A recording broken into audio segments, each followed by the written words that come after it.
Hello everyone, we are now going to go over the flow cytometry plots from a 25-year-old man with pancytopenia. The specimen that we are seeing here is the bone marrow. So when we see CD45 versus site scatter, there are few lymphocytes that express bright CD45 and low site scatter, very few monocytes that express bright CD45 with slightly higher site scatter than lymphocytes, and there are 23% granulocytes in different stages of maturation.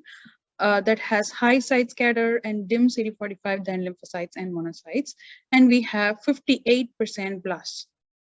And these blasts have dim CD45 and low site scatter.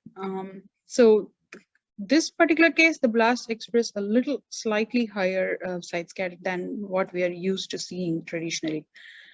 Now in CD33 versus 34, we see that these blasts express CD34, a partial CD33, and they are positive for HLA-DR.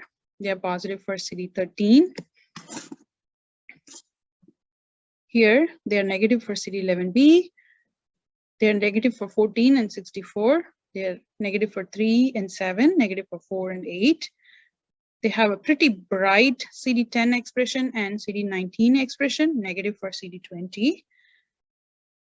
So let's stop here and go over again. So we see that so far the lineage specific marker that is expressed is CD19. So CD19 is specific for B lymphoblasts. So here we have CD19 expression and B lymphoblasts also express 10 expression. So that matches with the B ALL blasts.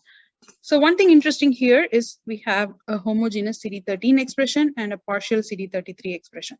But you have to remember that 13 and 33 are not specific for myeloid lineage blasts.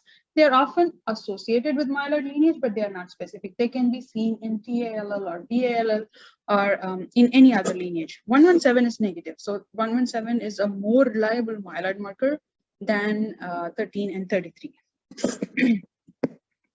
And when you see the cytoplasmic tubes, TDT is positive. And here we have the MPO.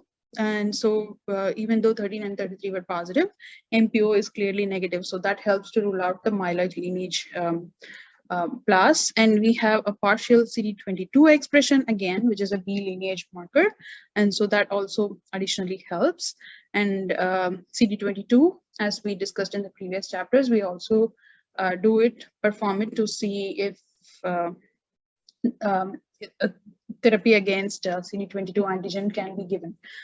So, and the blasts express tight CD19 CD19 shows a tight cluster of blasts rather than a heterogeneous expression that you see in hematopoiesis. So this is a BALL, but the interesting thing about 13 and 33 expression is when you see these myeloid markers that are expressed in BALL, you often have the translocation T922. Of course, this is not a specific thing that you can pick up by flow, and this particular case also had a 922 translocation, but it is a good clue to the cytogenetic changes that you can see. And CD25 is considered more sensitive to identify T922 translocation than 13 and 33, but CD25, most people don't use it in their screen tubes for blasts. They sometimes use it in the T lymphocyte special tubes to look for, ATLLs and stuff like that, but that's not very commonly used in the blast, in the screen tubes for evaluating blasts. So this particular case, it turned out to be BALL with T922, and they had the myeloid expression, myeloid markers, CD13 and CD33 expressed. BALLs with 922 are more common in adults than kids, and they are associated with poor prognosis than other traditional BALLs, and also they get treatment for tyrosine kinase in addition to conventional chemotherapy.